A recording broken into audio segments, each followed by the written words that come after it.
おはようございます。すみません。連日で申し訳ございません。子供が思った以上に早く寝たので、絵を描こうかなと。なんか日中の仕事も順調にいったので、バイ。ロックが効くね。関戸場のロックでございます。皆さんこういうメールとかたまに来ます？ショートメールで日本年金機構重要なお知らせ必ずお読みください。もう絶対詐欺ですからね、皆さんね、注意してくださいね。このプラス81っていうのは、海外から日本に向けて、発信した場合なんで、そしてこの20時47分、何分か前に来たんですけど、こういうの絶対詐欺ですからね。私の視聴者は圧倒的に若い方が多いので、ちょっと注意してください。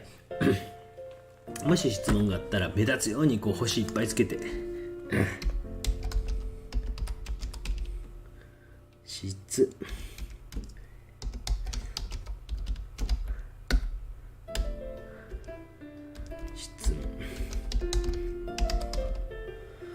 ぜひぜひ遠慮なくしてください。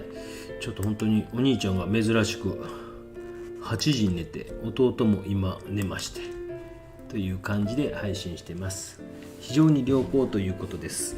今のところ私の方は誰も見ていない設定になってます。8人見てる。よかったちょっとですね、今日姫あやめというのをまた初心者向けですけど書いていこうと思います。本当にもう寝ようかなと思ってたんですけど、せっかくこんなビッグチャンスが訪れることもあまりないので、あと詐欺気をつけてくださいね。あれでクレジットカードのね、情報とかを得たりしようとするんでしょう、どうせね。僕も教える仕事ついてて2人いましたもんね、学生さんで。先生って言って、って言って、ね、そういうのにうっかり騙されてね、取られたというね。もう本当にもうまずと思っても、もう僕でもいいですよ、相談メールしてください。こんなん来たんですっていうスクリーンショットでもし、みちみさんもゆきちゃんも吉川さんも久保さんもまさやさんもね、皆さんポッと入れる人といつも見逃しますっていう人いるんですけどね。あれでしょ、ベルマークを押しとるんでしょ、星のマークをね。いつもねでその質問も結構あるんですよ。全然そういうの届かないんですけどって。僕の視聴者若いのでどうしてもね、70代から80代が中心ですので、設定がね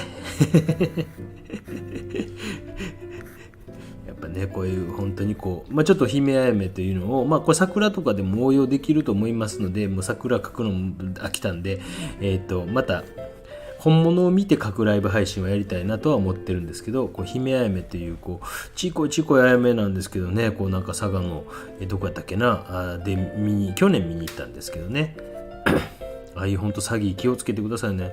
若い人でも引っかかるから、もうすぐ削除です。今度もね来たらもうすぐ削除してくださいね。他の先生のあれがあるからやめとこう。はいしてくださいね。みちみさん、ベルマーク便利ですよね。本当に見たいやつだけでもベルマークを押しとけばね、ペンとみちみちさんみたいに目指せ皆勤賞ということでね。でもこの間ちょっと皆勤賞逃しましたんで、またゼロからスタートということで頑張ってください。はい。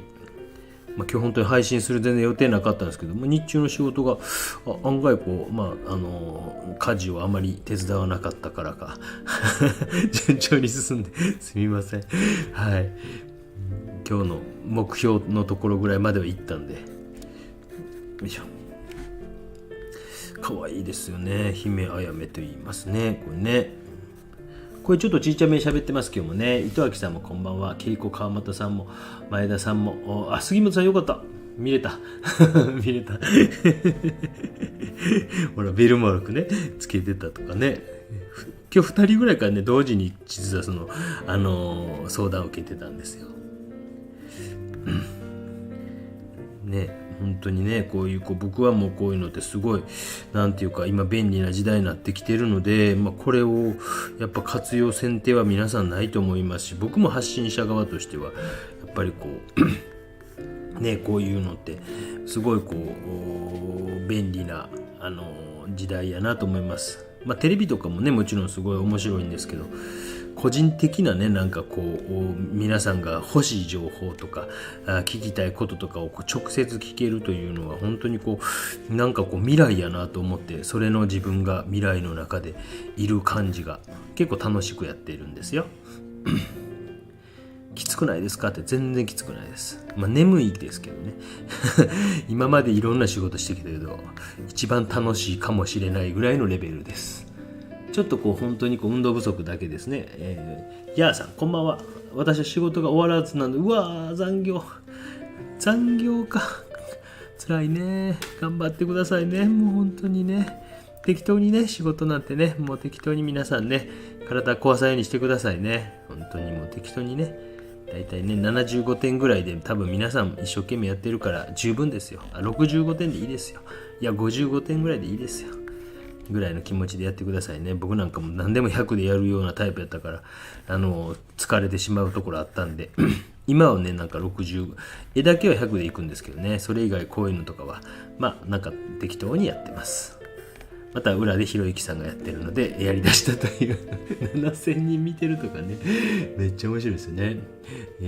としさんもこんばんは。もう本当に皆さんね、としさんもお若い方やしね年齢教えていただいた方大体わかるんですけどね、びっくりしますよね。僕の視聴者本当にだから言うてんけってね、これからはもうねお姉さんたちが元気な時代が来るぞということを思ってます。ちょっと姫あやめのこの辺はこう形を取りながら折れとんのもありますね。いや本当に生きがいですとか言われたらもっちゃ嬉しいよ。皆さんからすれば孫みたいな感じでしょうけどね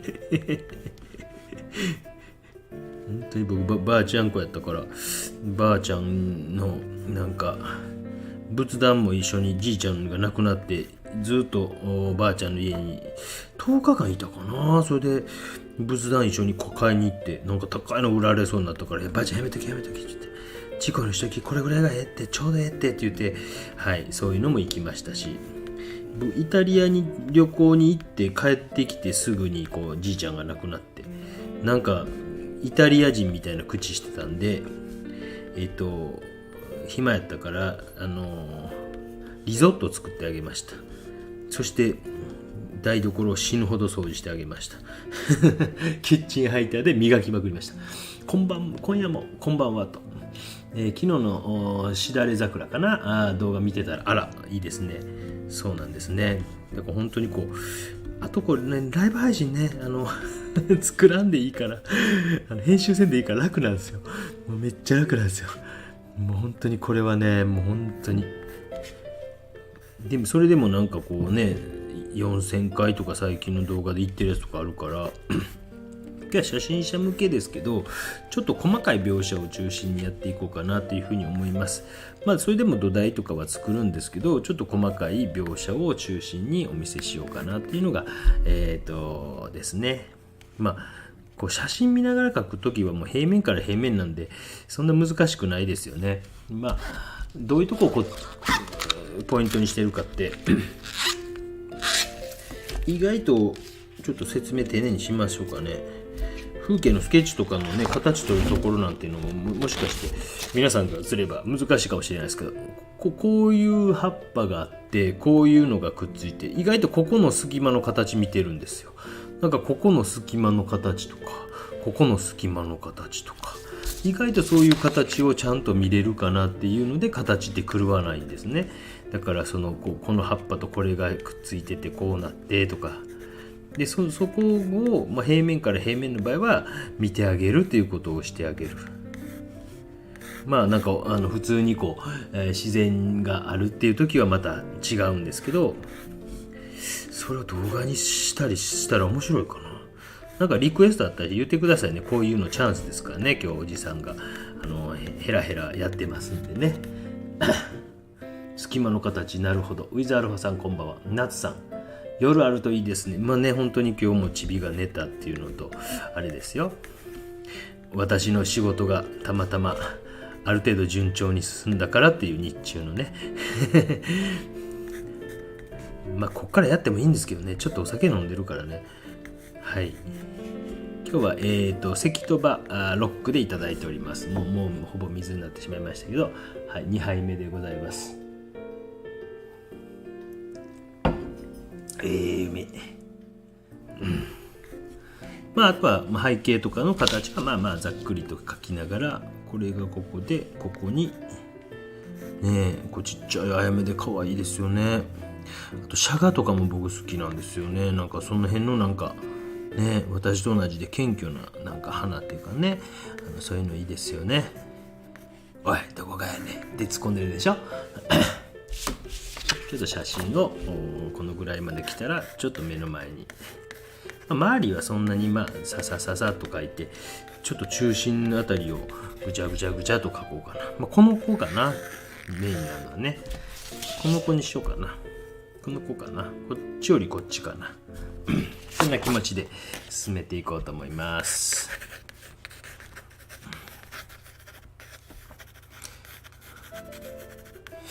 ピピピピピピ HB の鉛筆を使ってます。やっぱあれですね、スタートダッシュは夜早いですよね。であとは私の体力との勝負ですんで、1時間半ほどだと思いますけど、それぐらいである程度まで持っていこうと思ってます。9時スタートでよかったかな。11分経過、15、9時ちょっと過ぎですね毎日やれるわけじゃないですけどね、ちょっとね、こんな子供が寝るってね、早く寝るってね、なかなかね、子育てされた方分かりますよね。よいしょ。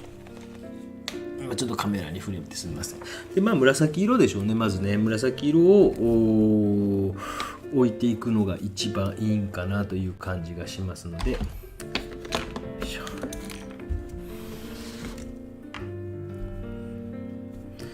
紫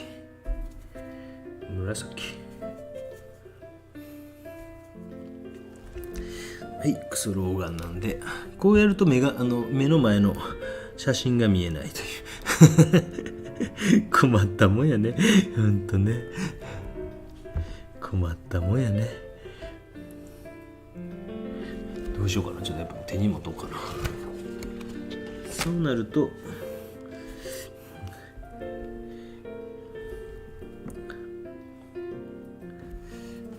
ちょっと画面切り替えますね。ほんとこれ一人でやってるんですよ。もう笑けてきますよね。赤坂さんも仕事帰り道通知来たね。皆さんね、路地で行こうか。こっちの方がちょっとねアップでね、同じ紫で塗るというよりはこう一つ目の紫で塗って、ちょっと違う紫を入れてみたりとかして、もうちょっと青系を塗ってもいいかなとも思いますけど、少しそういう塗る瞬間に遊んでみてください。よいしょよいしょ。で水もっと多めにしたところを持ってきてみたりとか、この辺ですね。色の暗さとか大丈夫ですかね。色隊長、みちみちさん大丈夫ですか助手みたいになってきたぐっと濃いところここ置いてみたりとかしていきます。水の加減ですね、多めにしたり少なめにしたり、ちょっと紫の色も少し微妙に変えてみたりとか、塗り残すところは塗り残してみたりとか、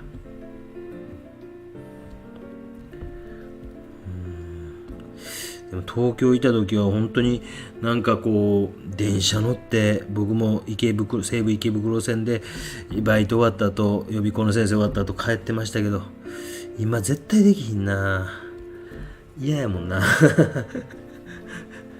今もね街で飲んでタクシーで帰ることはありますけどね、電車に乗って揺れながらうーとか言いながらね、もう本当に今思えば懐かしいな。やれってやったらできるんでしょうけどね。もうほんとね、浴びるように飲んでたんで、もう今もあんな飲み方できないですよね。ハイボールで、ごめん、ハイボールでって言ってね、なるんでしょうかね。白いところのなんか横とかこういうところとかぐっと暗くなってるところはぐっと暗くしといていいんですよ。これね、ぐっとぐっとぐっとぐっとぐっと、これは後まで響いていきますので、ぐっとぐっと暗くしていくところはぐっとで、この段階よりもやっぱ透明水彩って相当明るくなるぐらいの気持ちでいてもいいですんで、思い切ってこう勇気を出してみてもいいかなと。薄く描いていきたいという人はそれはそれでいいんですよ。薄く描いていきたいという人はね、薄く描いていかれて、僕みたいにもね、せっかちチャンピオンの人はこの段階でやっぱりこういろんなこう色を、今紫系ばっかりやけども、ちょっとこう青系とかを少し入れてあげたりすると、遊び心みたいな感じで大事ですよね。入れてあげてもいいかなと。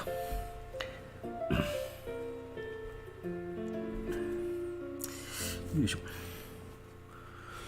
こういうとこも鼻のこういうところ、もう本当目指してるのは寝落ちラジオというね、ジャンルですので、皆さんね、眠なってったって言ったら寝てくださいね。スマートフォンにイヤホンかなんかして、眠なってった、寝てください。トントントントン。昨日もちょっと言いましたけどね、ハウステンボスの予約したんでね、はい、また4月は4月での楽しみが増えました。楽しみやね。弟くん初めての宿泊旅行、ばあちゃんち以外というほんま可愛いんですよね。昨日はちょっと加湿をする回でね、100点って言われてましたけど、僕も本当に100点やと思います。お兄ちゃんもね、かっこいいんですけどね、弟ちゃんがね、お花だけまず描いていってます。で、こう中心になる花に関しては少しこう濃いめにしておいて、ちょっと周り薄くしていきましょうか。そんな大きな差はつけなくていいかなとは思うんですけど、よ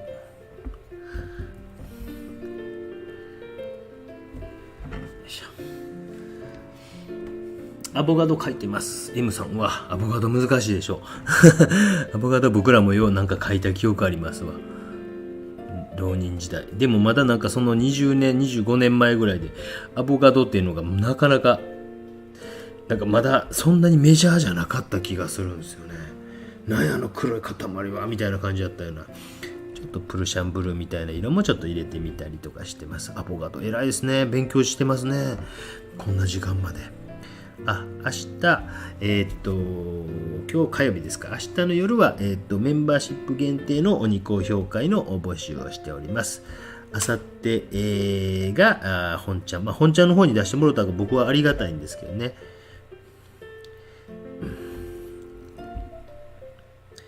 メンバーシップの方はなんか公募展などね出す人とかね、いいですけどねどっちでもね、恥ずかしいからメンバーのみがいいですとか何でもいいですよ。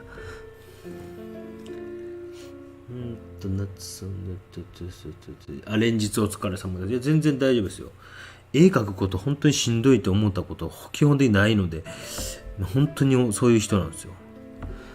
だから嫌な仕事は嫌な仕事として世の中ありますけどね、僕にとってもね。でも絵描くこと、ただでっかい絵に関してはやっぱよいしょっていう気持ちはいりますよねよしやるぞっていうね。あと地塗りよしやるぞとか。ただこんなんは全然もう楽しいし、姫あやめは描きたいなとずっと思ってて、去年からずっと置いてあったんで、いつかこう動画にしようかな思ったりなんかしてたんですけど、結局はね描くタイミングもなく。あとポピーのね、ポピーですっけ、ポピーがわーっと群生してる、群生っていうかそれ植えてあるんですけど、それも描きたいんですよね。でなんかこう可愛らしい感じなんですけど、僕のイメージはなんかクリムトのポピーのなんかそういう絵あるんですよ。あんなん作れんかなと。で動画にしようかな思ったり、ライブにしようかな思ったりとかしてます。もしなんかリクエストがあったら遠慮なくリクエストしてくださいとにかく花をまず描いていってます。そしてなんか白い横はだいぶ上の方やね、見えへんね、ごめんなさいね。ちょっと馬場崎さんもこんばんは。質問です。水彩だと紫の中に赤を刺して変化をつけてましたが、油絵自彩だとやり方変わりますか？水彩だと紫の中に赤を刺して、いや今青足してましたけどねモチーフによってですよ。油絵は刺すという感じなんかどうなのな、あんまりこうそんな風に赤とどっちかというと今日はなんか青足してってましたけどね。でも油絵で刺すというよりはどうなんですかね。やっぱこの滲んでいく面白さとかっていうのは透明水彩の面白さやから、やっぱこれはなんか使えてあげてもいいのかなと。なんか写実的に描こうと思ったら僕の場合はやっぱりこう油絵のが適している、僕の技術とかにね、僕下手やから、油絵の場合は写実的にやから、そんなにこう偶然とかっていうことはあんまりないかな。水彩の場合はなんかモチーフに応じてなんかこう今は青足していってみてとかしてるかなと思います。すみません、電車の帰ってる途中に申し訳ない、東京のね満員電車揺られながらこんな関とばを飲んでるおっさんの配信を見てはって申し訳ございません中央線かな、何やろな、よいしょ。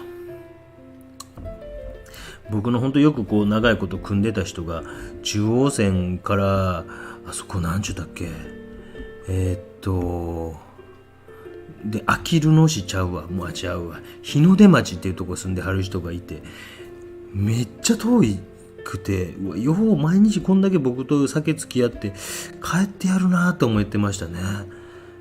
でだいたいこう明治楼あたりとかで高田の馬場でその先生と飲んでその先生がもうなんか退職される60歳で退職される年でもう最後やからちゅうので僕組みたいですっちゅって組ましてもろたんですけどだからこうその先生がね緩くて、僕が休みたいっすって言ったらおいおいよって言ってすぐ休ませてくれるという先生でした大学生だったんですね。博士課程の、3年生というか博士の最後の年ですねもうその先生辞められる時も本当にちょっと僕がこう主催で派手にお別れ会を開いてあげたんですけどね、50人以上集まったかな、過去の卒業生を先生飲みに行きましょうって言って最後の日にですね、行きましょうちょっと行きましょうって言って魚民かなんかのとこに連れてってで、予約しといて、でなんかその先生が部屋ちょっとこう広い部屋に入ったらそこにその卒業教え子たちがわーっとこう学年ごとっていうか並んでるという状態を作ってですね、その日に僕も辞めたんですけどねすいません、ちょっと映ってね、全体ちょっと見せますね。こんな感じでこう両方の画面を見せていってます。元気にしてあるから、古典とか来てくれはりますけどね、70個ぐらいになってるか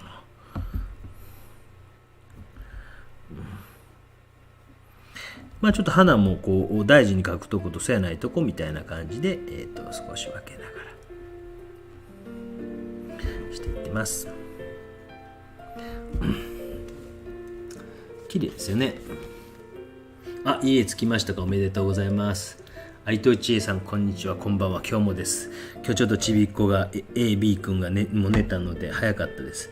特にお兄ちゃん A 君が8時に寝るって言って、僕正直これなんかこうちょっと怖いなと、夜熱バッと上がる可能性あるからと思って遊べるときは遊んどこうかなと思ってます。元気にはしてます。今日はちょっとこうなんかお土産、いつものですねお土産シリーズありがとうございました。アメリカの方から何か送ってくださった方がいて大興奮状態に入りました。はい、私は完全にパジャマで油断してましたちょっとここは青を入れておきましょうか。もうこれだけでも綺麗ですもんね。なんかね、何もこうしてないですけどもね。でそういうこうなんかこの色とか絵の具のこう偶然性みたいなので遊べるかっていうのは、僕はなんか特に透明水彩をやられる方はあっていいんちゃうかなと別になくていいんですよ。そのままこう見えた色を置いていきながら写実的に描こうでもいいんですけど、 YS とかめちゃくちゃ偶然使ってるんですよね。あんなんできないですけどで花は一応これで一通りは描きましたという感じですね。よいしょ。夜のライブですねと、久美子さん、まりもさんもこんばんはとね、あけみんさんもこんばんはと、馬場咲さんも、昔飲み会の帰り中央線で寝てしまって目が覚めたら山梨の大月すごいかったな。西武池袋線で何ちゅうとかやったかな。次葉っぱ描いていきます。それ大月は衝撃よね。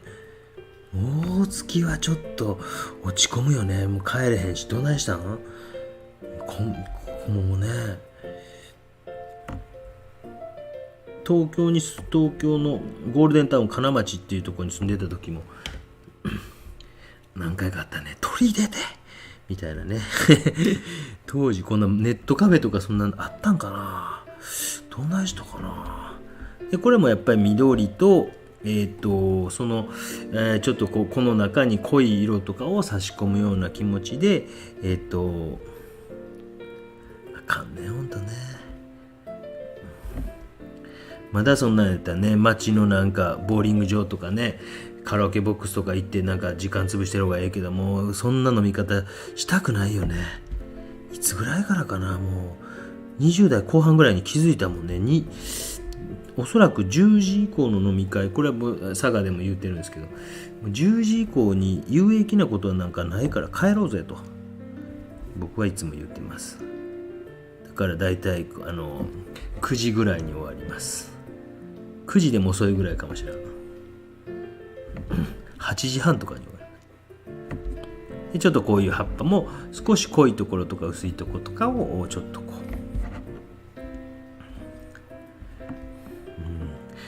大月はショックやね。でも東京で山梨から来てる人とか意外といるもんね。遠いなって思いますよね。すごいなと。その電車の中とかでなんか有益な時間の過ごし方見つけれたらいいですよね。本読むとかね、絵描くでもね、漫画読むでもね。ポピー可愛いですよね。もう可愛い、めっちゃ可愛いんよ。でそんなん若い頃描きたいなんて思わなかったですけどね、もう気持ち悪いですよね。そんなんを描きたいなと思うようになってしまったというね。昔を知ってる私の本当にちょっとね、人たちからすれば気持ち悪いと言うてるでしょうね大興奮良かったですよ。 A と B 分かりやすいです。 AB 本当 A ちゃんも B ちゃんも可愛いですよ。 A ちゃんもやっぱね、今日も幼稚園から帰ってきて、お仕事なんか手伝うことないってさっきアトリエ来てまして、ないって言ってあげました。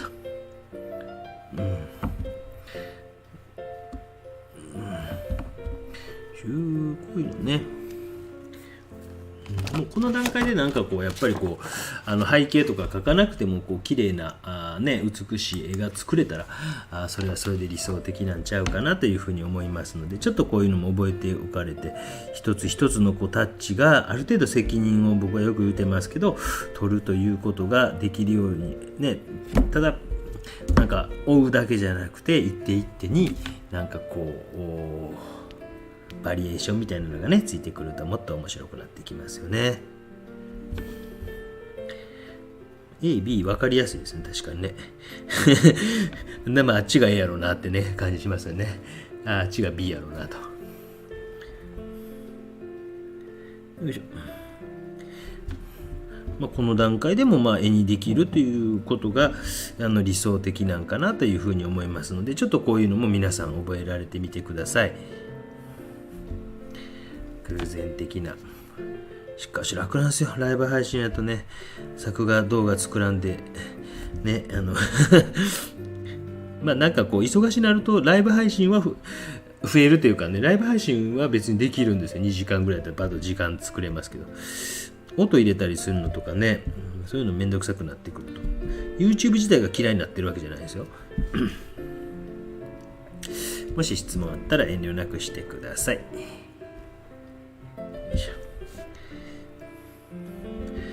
弟のカンカン病がちょっとひどくなってきてますね。電車がえらい好きでカンカンカンカン言ってますね。キシャポッポカンカンキシャポッポ。今日多分撮ってた動画は可愛いと思いますよ。ありがとうって言ってたありがとう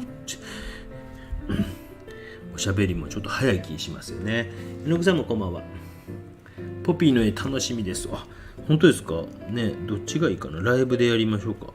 どんなんがいいですか。なんか僕の中で透明水彩ももちろんこうできるんですけど、アクリルでこうなんかゴッホ風にとかちょっとクリムト風にとかね、なんかこうそっちの方があんまりねやってへんし、皆さんに面白いかな思ったりしてるんですよね。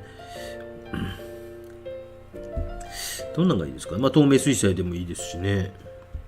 すごくこういい写真が、下の方見えてないですねごめんなさいね。この辺は、一人でやっております。どんなんがいいですか。皆さんも飲んでます。だらーっとね適当にねしてくださいね。正座しながら見るとかやめてくださいね。基本的に適当なおじさんなんで。よいしょ。でこの段階でも本当にこう間とかね、そういうのはちょっと考えながら、こういうまでとかこう画面の全体をとかっていう風に見ながら進めていかれてみてください。それが難しいんやでっていう風に突っ込みはる人いると思うんですけどね。こうあれじゃないですか、洋服着るでもここのところにちょっと僕なんかそういうの全然ないですけど、ワンポイントでこういうのとかそういうの思ったりする人いるんじゃないですか。ここになんかワンポイント、画面の構成でこうねとか、なんかそんな気持ちを持たれていくと絵ってすごく上達しますよ。ここに葉っぱがコーヒー飲んでますと。クリムト風がいいです。ゆきちゃんアクリルが見てみて、アクリル意外となんかね最近伸びてきましたよね。なんかちょっとありがたいですね。鳥のシマエナガも可愛いので、鳥のシマエナガ、何鳥のなんかちいこいなんかピョちいこい鳥はうちの実家によく来るんです。シマエナガ画像、うわかわいいでもこんなん見たことない。どこにおんのかわいい。でもこんなん見たことない。どこにおんの。基本やっぱ見たことあるものとか自分で取材したものが原則なんで、私は自分で言ってる以上やらんといかんもんね。だからね、シマエナガどこにおんの教えてなんでしたっけ。本当にこうちの実家のおふくろが絵付けしとるんですよね。あれなんちゅうやろな。なんとか柄。もう言葉が人と喋らないようになるとやっぱ言葉を忘れますよね。なんとか柄がいつも来てます。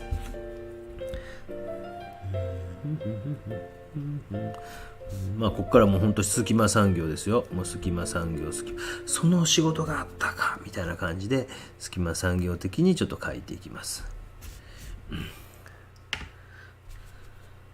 なんとかから何やったっけ。あかんね。飲み屋で喋ってるおっさんみたいになってきたね。あ、そうそう、四十柄ごめんなさい、ありがとうございます。一瞬で出てきましたやっぱねねえ、ごめんなさいね。もう本当にもう、ちょっとずつこうやってじじいは眠くなっていくというね、現象でございます。白をちょっと入れながらなんか下の枯葉みたいな、ここは本当になんかちょっと描いていこうかなと、桜の花とかでも生きるんじゃないかなと思います。もうこの時点で可愛いでしょ。なんかね、四十からあれちょっといいですね。ちょっとあんま動物得意じゃないけど鳥やったらいけそうな気するんで、四十から高千穂もね狙ってるんですけどね、近々高千穂も狙ってるんですけどね、近々狙っててチャンスがありそうな気がするんですけどね。高千穂行こうかな思ってるんですよね。またネット問題が出てくる可能性はありますけどね。でこうある程度こう書いてきまして、ちょっとガシッと乾かしましょうか。いいかね。よいしょ。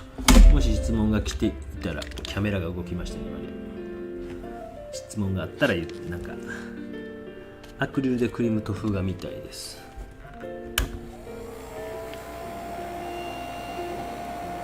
北海道にしかいないみたいです。北海道じゃあ取材行った時にうまく撮れたらいいですよね。でもなんかさっきのやったらね、保護色みたいやから冬とかしかおらんちゃうんですかね。どうなんですかね。日本画は何の紙使うの？僕日本画使ってやったことないですすみません、わからないですね。日本画全くわからないです。ごめんなさいね。日本画風がいいですか？オイルパステルね。はいはいはい。いいですね。なんかいっぱい出てますね。日本画風がいいです。日本画風のあれか、ポピー確かにありますよね。できるかもしれない。出遅れましたが今から参加させていただきます。柳さんの個展って6月でしたっけ5月でしたっけね。ごめんなさいね。日本画の、紙ねやったことないから。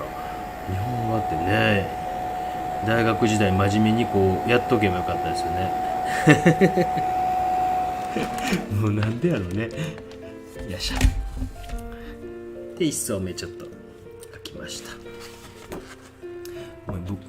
僕の今の問題はこの写真をどこに置くか問題なんですよね。老眼すぎて前に置くと見えへんし、ここに置くとマウスを置く場所はないし、困ったもんだぜベイビー。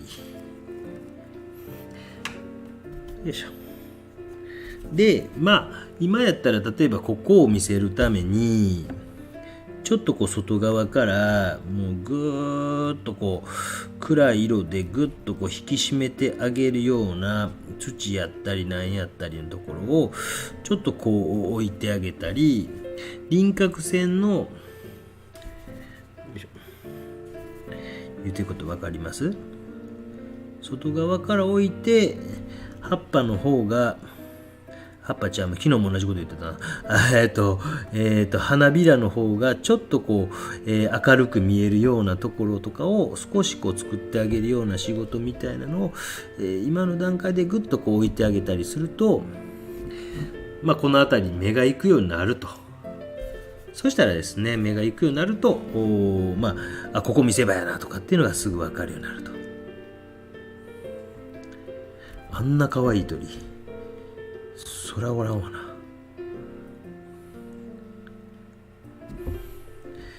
この間奄美大島でヤギ見たらうわーっと思いましたよ。もうなんか逆可愛いじゃないですよね。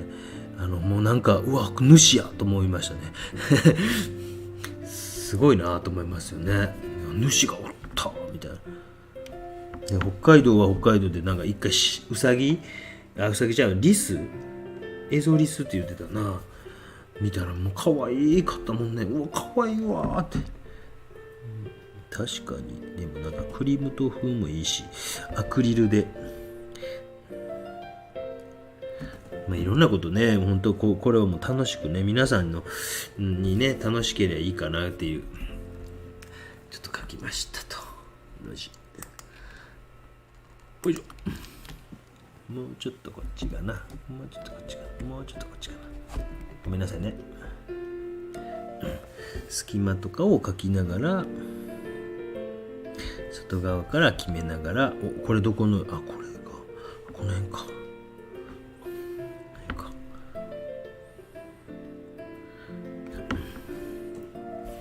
描いていったりしてます。で水で多めに薄めたりすると少しこうなんていうか柔らかい調子で外側から描く、濃い調子で描くとこと柔らかい調子で描くとこみたいな分けたり、その中にもちょっと濃い色とか置いてみたりとか、乾かんうちに少しやってあげたりとかしていくと。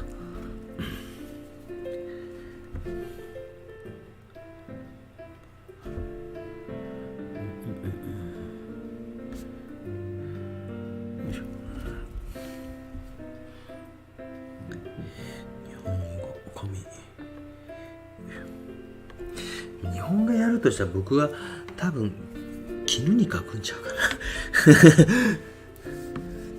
な浴衣の柄でも素敵な感じです。歴史上の人物、先生が描いた絵を見てみたい。歴史上の人物誰がいいですか？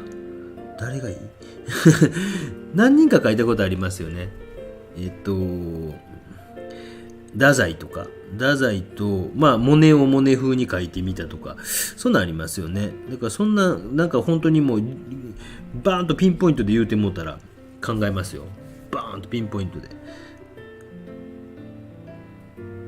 歴史上の人物。いやもう、聖徳太子とかはもう無理です。聖徳太子とか。どんな顔しはったんやろね。当時の顔ってどんなんですかね。聖徳太子とかは無理です。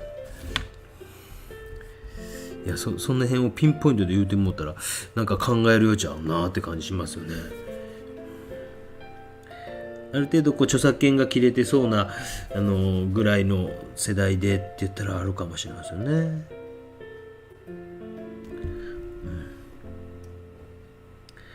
よいしょ。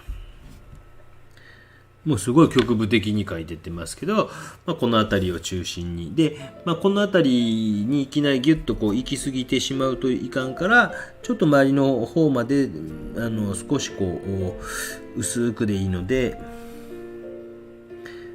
少しこう手を伸ばしておいてあげたりしてグラデーションを作っておいてあげたりすると、途中で終わってもまあまあな雰囲気に見えることがありますので、ちょっとそういうのも覚えておかれるといいかなと思います。テクニックの話ですけどね。山柄ね。そう山柄。あと名前忘れましたが、夏よく来るいろんな鳥を出す鳥、西郷さん。大谷君ね。僕著作権、大谷君とメジャーリーグベースボールと僕著作権で争うの怖いので嫌です。はい。メジャーリーグベースボールと。逆に、ベーブ・ルースぐらいだったらもう100年経ちましたからね。大谷君はね、ダメです。はい。毎日訴えられて、MLB から訴えられたら、それはそれでめちゃくちゃ悲しいので嫌です。よいしょ。西郷さんね。西郷さんか。そうなったら大隈重信書いてよっていう話になるもんね。佐賀の人からすれば大隈重信公がご出身でございますから。早稲田大学港の西北早稲田、うちの親父が早稲田やったからよう歌ってましたよ。そういうの見ながらあれでしたもんね。バカボンのね歌とかね、知らないかなみんなね。で中心からぐーっと攻めていってるという状態でございます。早稲田そんな車の中で聞かされてたから、やっぱ刷り込まれたね。あんま大学行ってへんかったみたいなこと言ってますけどでしたけどね。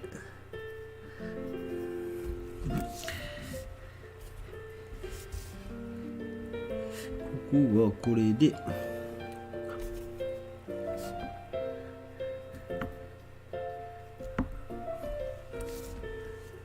なんか可愛いでしょ。色きれいに出されますね。佐賀だけに大隈さんとかね、ありかなっていう感じしますよね。ヌートバー著作権弘法大使画像がない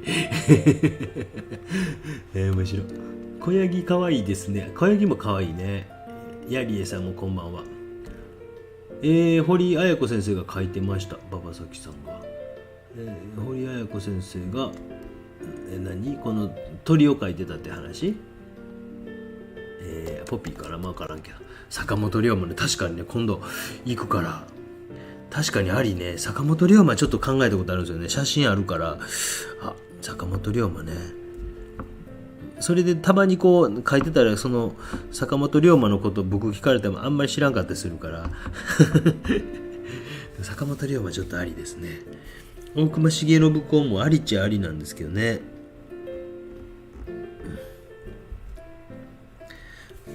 佐賀のこと宣伝してって知事から言われたからありっちゃありですね。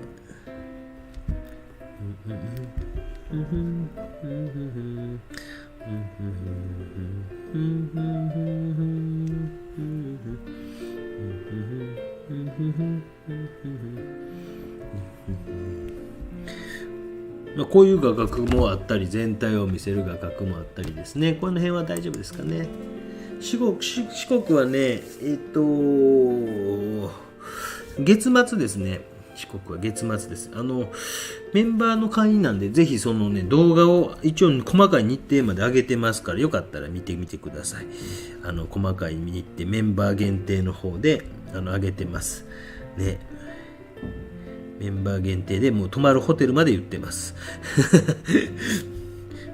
もうね、遊びに来られる人いたら、だいたいこの辺に行って、この辺でって言ってますよ、皆さんね。月末の何日って言ったっけな、30、31とか1、2ぐらいの土日ぐらいですよね。僕は本当レンタカーじゃなくて自家用車で動くんで、皆さんを乗せたりはできませんのでね、交通事故でも起こしたら皆さんのあれはねできないし、私は私個人で行くので、ついてきたかったらついてきていいですよ。だいたいこの辺に行きますとかぐらいまで言います。でも突然止まってその辺で書き出すこと本当にあります。結構あります。よくやります。ちょっと水相当薄めながら、ちょっと周りとかも少し触っていきます。で、周りに行くにつれてちょっとグラデーションに今回していくパターンで書いていこうかなと思います。全部ビチッと書くよりも多分かっこよくなるんちゃうかなと思いますので、少し周りはラフに描いていくという感じで描いていこうかなと思ってます。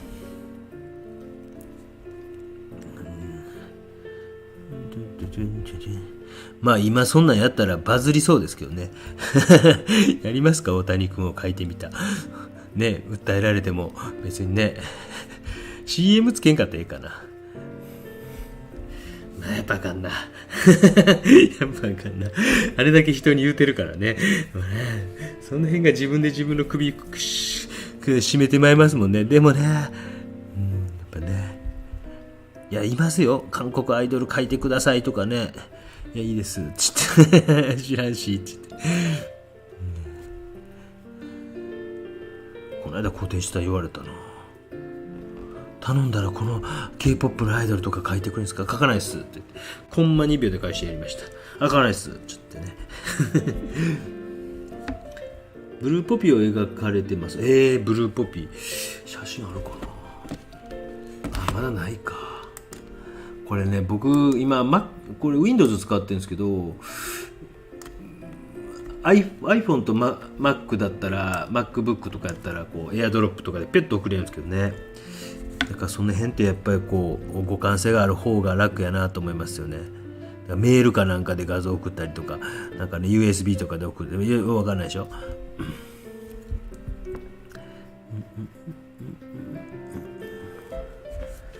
いしょ。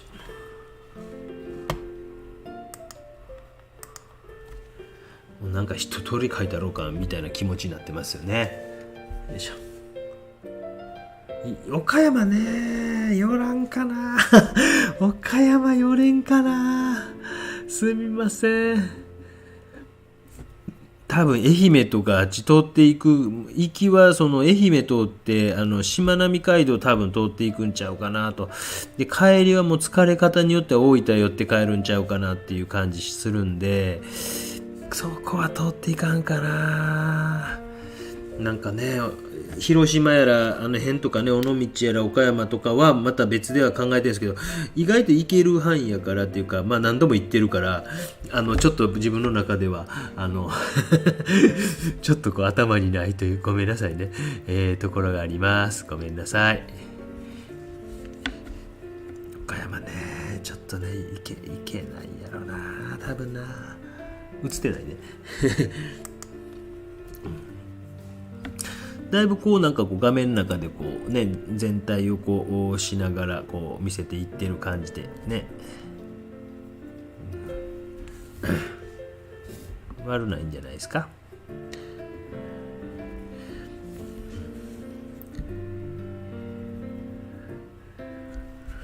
岡山本当に、岡山結構行ってますもんね。大原美術館しかり3回行ったかな、2回かな、3回か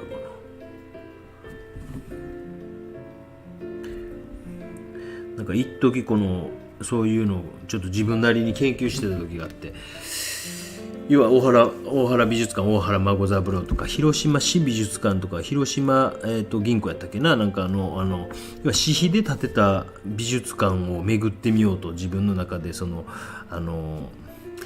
回やってたことあって、広島のウッドワン美術館とかねなんかそういうとこ回って見てた時あったんですよ。なんかすげえなと思って、なんかそういう私費美術館ってもっとこう増えてきても面白いなと思ったりとかして、なんかこう自分なりに一時研究した時にやっぱ大原美術館、大原孫三郎とかね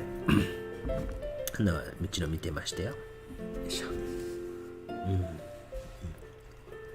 ブルーポピーではないですよ。ブルーポピーではないですよ。何がペッパーミルを手にデッサンアージャクさん気持ちよさそうですね。日本中花粉より胡椒が蔓延。これね人に囲まれそうですね。人が多いかもですが、桂浜にあります。桂浜で桂浜で龍馬像、それはちょっと考えとこうかな。桂浜って有名なんですか？僕ちゃんとありますよ適当なこと言うと起きた。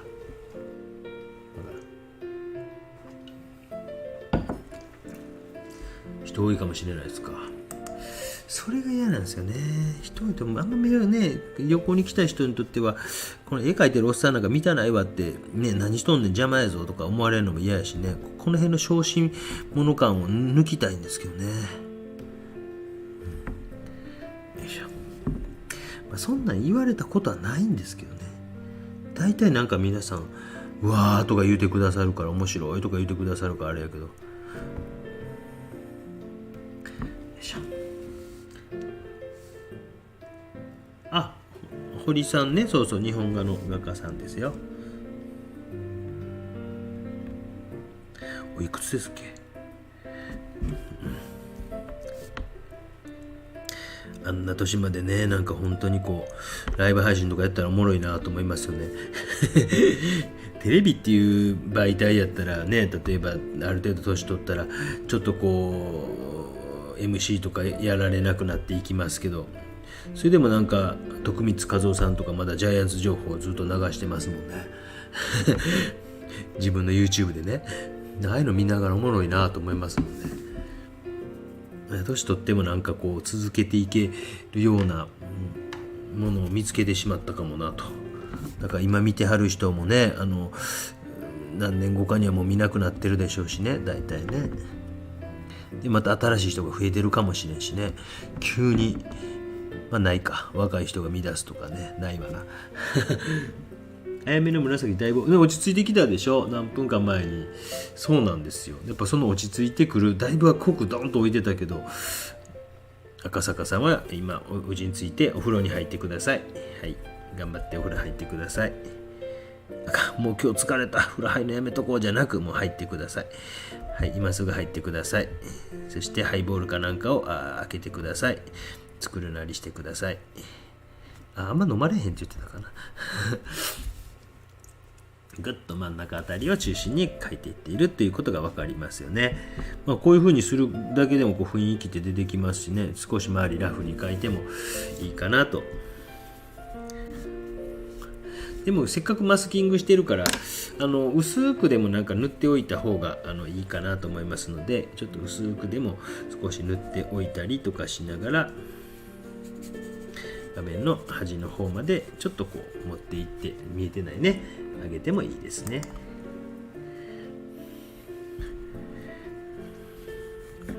本当に塗ってるか塗ってへんかぐらいでも結構いいんですよ、こういうのね。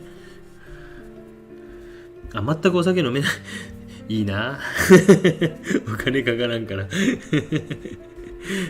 や言いますよね、お酒飲めへんと人生損してるとか、タバコ吸うてへんやつは。いや違うと思うねんな。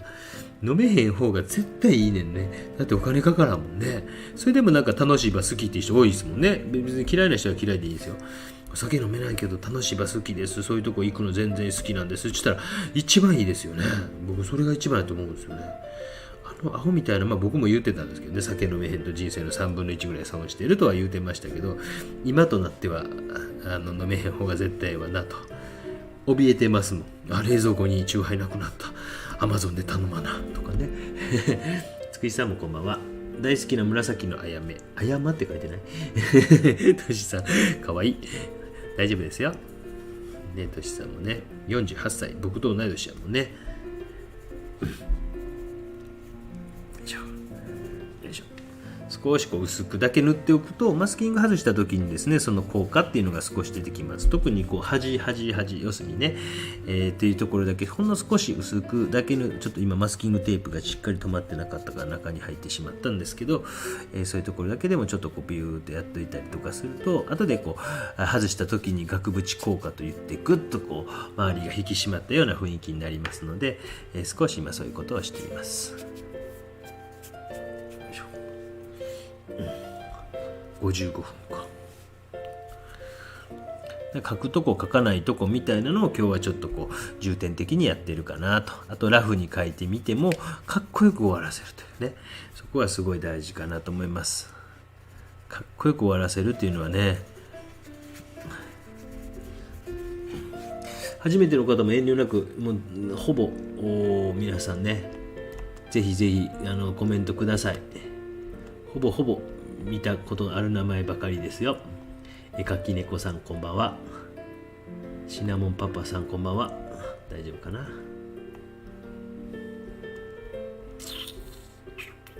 ね、ほとんど見たことある人ですね80人いたら1人2人いそうですけどね。初めて見てるって人とかね、コメントしたことないとかしてほしいんやけどね。質問遠慮なくしてください。10時、いつも飲み屋やったらこの時間に帰ります。これいいっすっつって、たまにこうお子さんが生まれて間もない人とかが一緒の飲みの席になって、でもこうやっぱり先輩とかばっかりやからこう遠慮がちでね、でも僕を見つけるとめっちゃ喜ばれますもんね。あ、沖曽さんいたとか、沖曽先生いたとかって言って、なんでって言ったら、いやはいとか言って、あ、帰ろうね途中でねって言って僕はもううとうとしちゃうんで、もうすみませんっつって、先輩方すみませんお疲れっすっつって帰ります。で名言を吐いて帰ります。10時以降に有益なことなど人生でお酒を飲んで一度もなかったと言ってヘラヘラ皆さん笑ってます。皆さんそこから楽しそうにしてますけどね。で次の日大体皆さんね、何やったかなとかって言って僕も嫁さんに言われますもんね。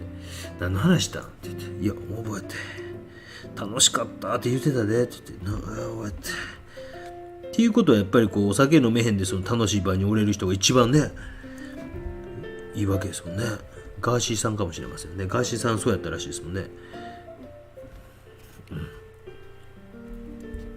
よいしょ。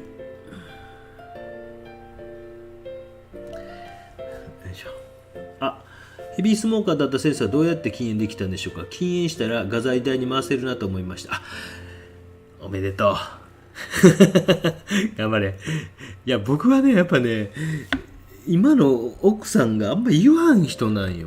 なんかね、なんちゅうの、いろんなとこでこうやっぱりやめたらって言われ続けると、何クソじゃないけど思ってやめれんかったんやけど、言われへんと案外ストレスなくてやめれたっていうか、なんやろな、あとやっぱ子供かな、なんやろな、あと海外旅行行ってる間は絶対吸わないよね。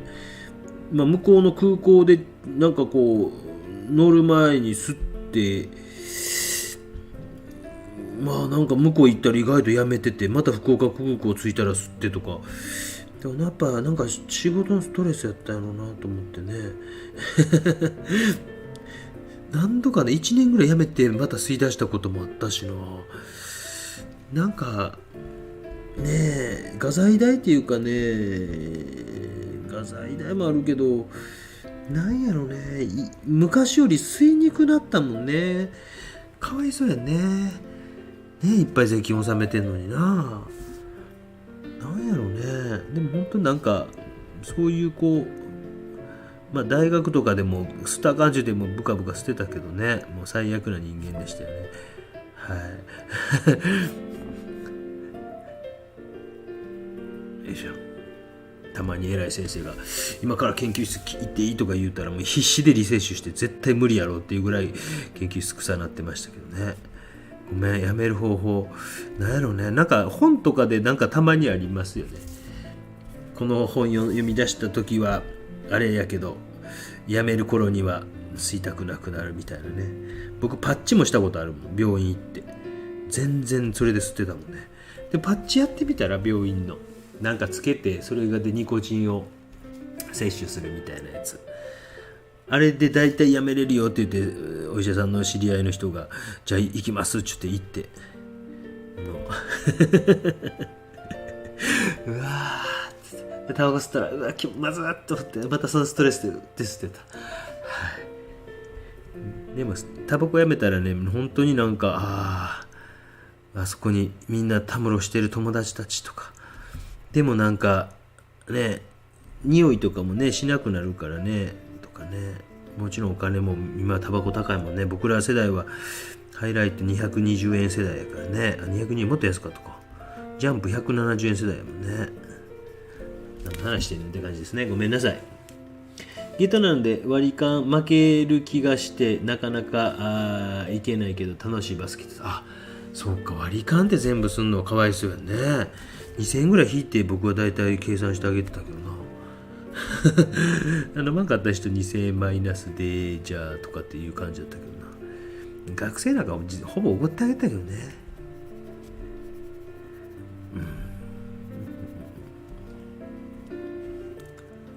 バッグが入ると美しくなりましたか。うわよかった。杉本さんありがとうございます。最近日本酒めっちゃ好きね。日本酒美味しいんですけどね。佐賀も美味しいですよ。久保さんは宮崎やから、宮崎といえばやっぱねこの間宮崎行きましたけどね、帯杉とかねあの辺行きました。臭い焼酎いっぱいありますよね。日本酒美味しいんですけどね、なんかね大体残るんですよね。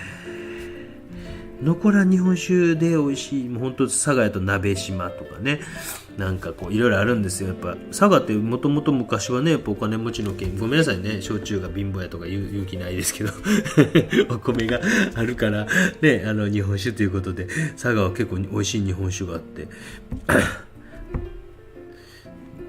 ていうあれなんですけどね。だからもちろんそういう飲みの席とは全然飲みますけどね、日本酒出されたらね美味しいっちゅって飲んでますけどね。大体その後ハイボールに進んでいくと洋酒と日本酒ってやっぱ相性悪いんですよね。絵を描くとお花を描くときはやはり花を中心にしなければならないのでしょうか。難しい質問やなそんなことないんじゃないですか。花がある風景画とかでいいんじゃないですか。全然花がある山を中心とした絵とかで全然いいんじゃないですか。あの辺りやったらば本当にこう後ろにこうなんかね阿蘇のなんか大自然の山があって前の方に小さく桜があるとかそんな絵でもいいし、前の方になんかあれがあってね菜の花があってそれが脇役になって後ろの方に山がある。そんなん全然いいですよ。何でもいいんですよ。そんなんいっぱいありますからね。今回はどうしてもこう愛媛あやめというちょっとこうね、変わった種類のあやめさんを描いているからちょっとアップにしてこう細かい描写をずーっと花描いてないでしょ。皆さん分かりました？初めの15分か20分以来ずーっと描いてないでしょ。ずーっと周り描いてたでしょ。それに気づいた人いたでしょうか。成り立たないのは間違いです。成り立たないね。鍋島美味しいですよね。鍋島の僕社長さんも僕お友達なんですけどね、飯森さんって言うんですけど変わった人でね、やっぱねあんなこう十何年前15、6年前その鍋島がこう世界のワインコンテストで1位になってでそこでバーンと火ついてなかなか手に入らなくなってあそこの蔵まで行ってお酒飲ましてもたりですね。もう最近会ってないな。コロナ前ぐらいかな。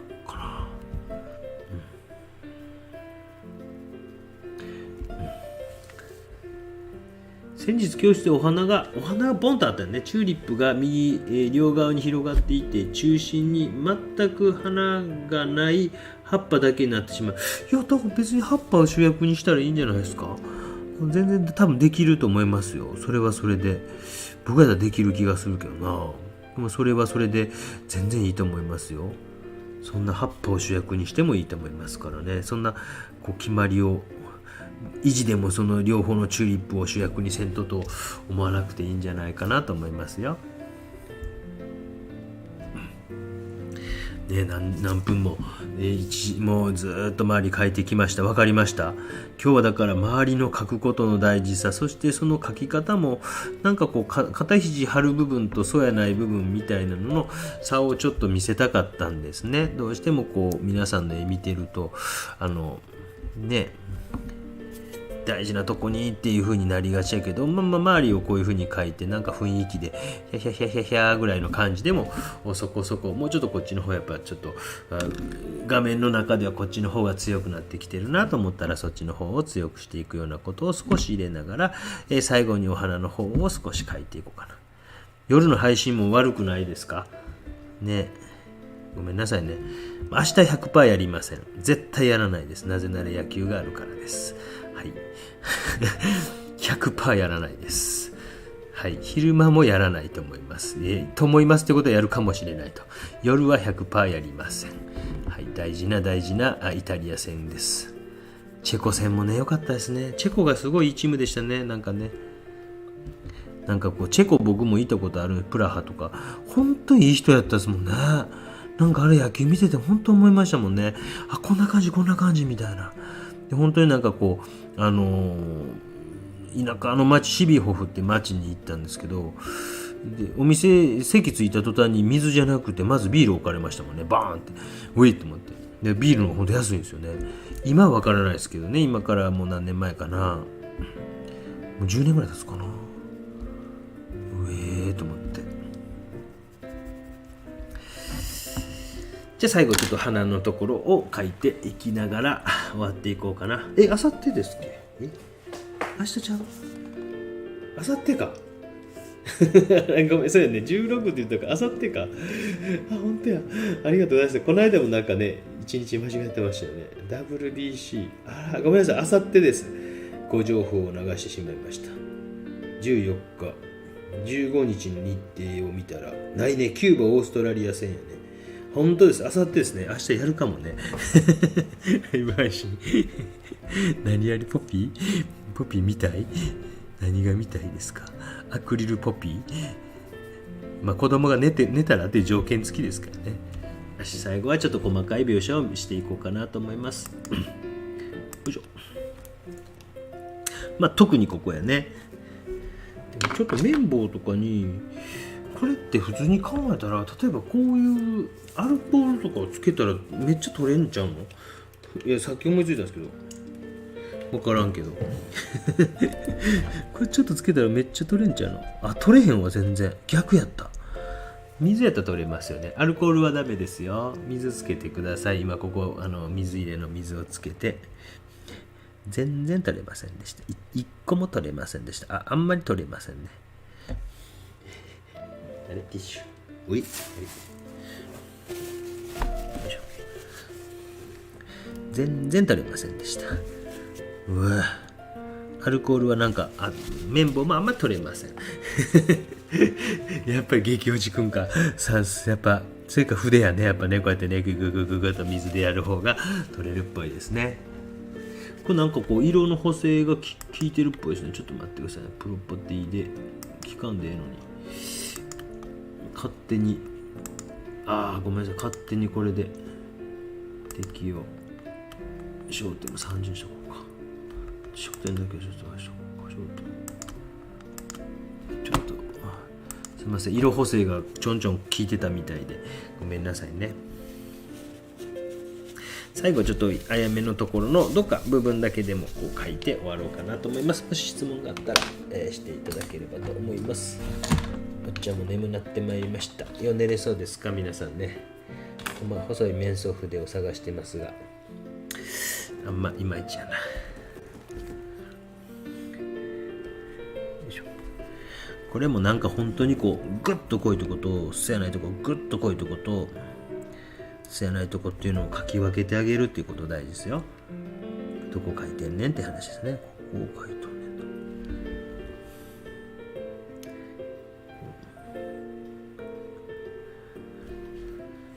この辺もグッとこう、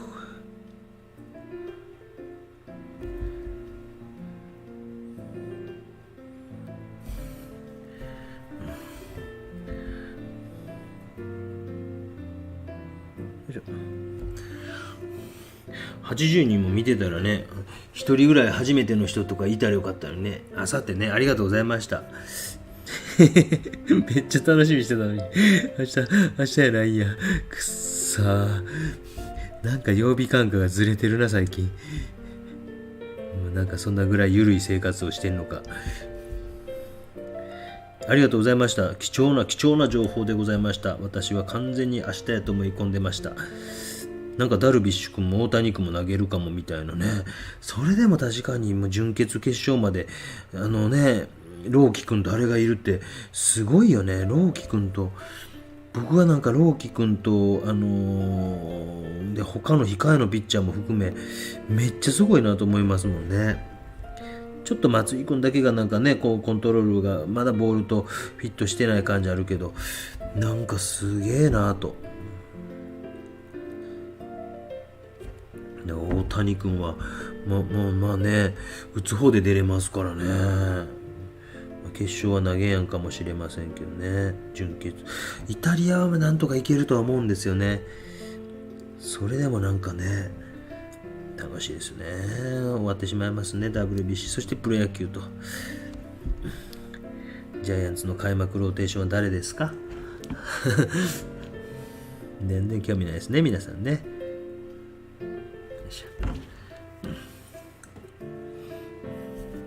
もうちょっと細い筆欲しいな。ごめんなさいね。ちょっと待ってね。これよりももっと細い筆欲しいな。まあこれがいけるか。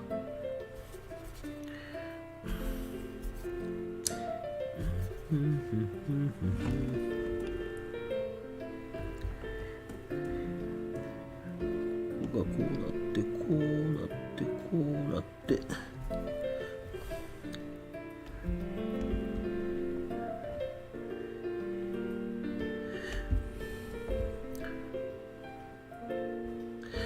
そうか、明日はあれなんやな。明日って水曜日っすっけ？明後日飲み会やったな。17日は試合ないっすかね。今急に不安になってきた。17日なんか飲み会やった気がするな。17日ないかな。やめて。野球好きな人から誘われてるから多分ないと思うよ。よいしょ。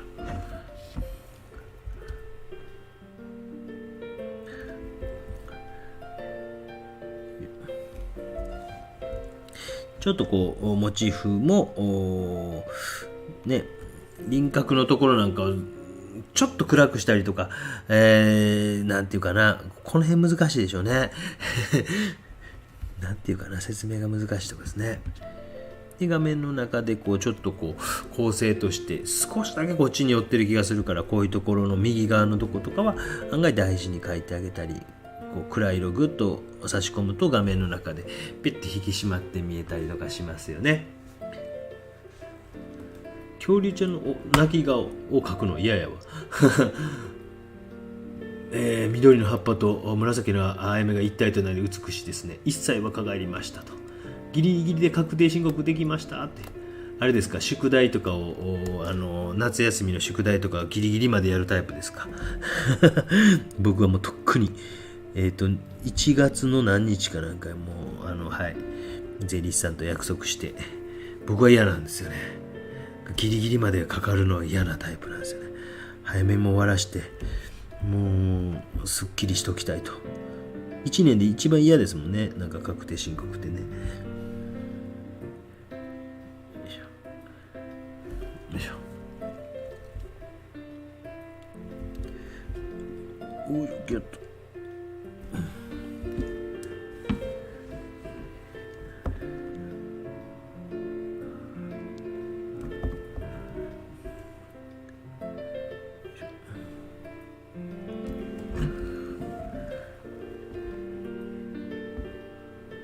ね、背景の中にちゃんとこう溶け合うっていうね、いうような感じで見ていただいている方がいるようでありがたいですね。こうその中でこうね、あんまりこう背景細かい描写をしても、そんなに違和感ないようにしながらですね。これは初心者向けでいいんじゃないですか。ちょっと昨日のやつはあれは初心者向けちゃうやろと僕も途中で思ってたんですよ。書きながらこんなんできへんやろなと思ったんですね。ありがとうございました。なかなか泣き顔いいですね。泣き顔描くの嫌やわ。もうあんな大成君もいいですね。宇田川投手もいいですよ。宇田川君もいいですよね。沖縄の子やったっけ、違うっけ。素晴らしい作品ありがとうございました。この作品欲しいですと。一応ね、多分日曜日ぐらいにあれに出そうと思ってますんで、日曜日の何時かはまた皆さんに何かの形でお知らせしますけども、日曜日にまた沖縄とかに行ける資金を貯めたいと思いますので、メンバーシップじゃあホームページの方にちょっと告知をさせてもらおうかなと思いますので、時間とかはあれしてください。よいしょ。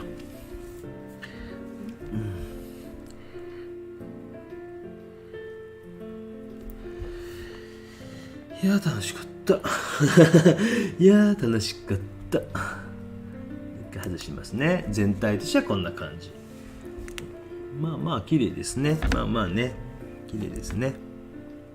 で本当にあとはちょっと密度を上げていきます。もうちょっとやりますけどあんま変わらないので、皆さんも今日この絵はもうこのライブ配信中に終わらそうと思ったので、もう撤収されていいですよ。ほとんど変わりません。もし質問があったら最後してみてください。初めての方も遠慮なくしてください。いや楽しかった。あと10分以内で必ず終わると思います。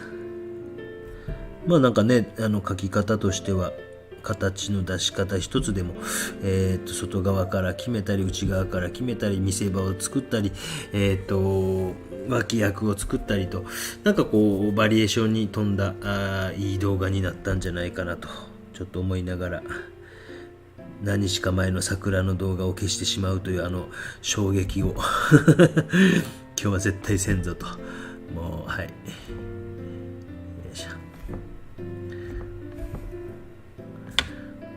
密度はちょっと上げながら自分で言うのなんやけども、透明水彩面白いですもんね。なんかね、ちょっとこう描けるようになってきたからかな。初めの頃よりはなんか自分の中では自分の今の範囲でですけどね、そんなこうね水彩のみでやってはるっていう人よりはもちろん描けないとは思うんですけど、自分の中でだいぶこう今できる範囲のコントロールができるようになってきたんで、なんかそういうのは自分では感じてます。というと、あとこう説明とかも同時にこうね、初めの頃よりもライブ配信とかでもできるようになってきてですね、緑とても綺麗だなと。寝顔かわいい。寝顔はね、僕なんかね実はね寝てる時にライブ配信したいなと思ったりしたんですけどね、夜じゃなくてね、昼寝昼寝中、それはねチャレンジしたろうかな思ったんですけどやめました。僕が眠かったし。よいしょよいしょ。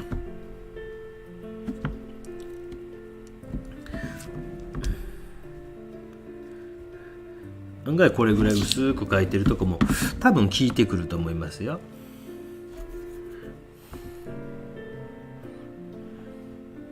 夜もいいもんでした。もう10時半ですね。よいしょ。ありがとうございました。鬼高評会は、明日の夜は、メンバー限定動画の募集と、明後日は、夕方ぐらいから送ってきてもらえると助かりますということでございました。以上で終わりたいと思います。サインだけは入れておこうと思います。ありがとうございました。楽しかったちょっと書く可能性はありますが、とりあえずサインだけは入れておきます。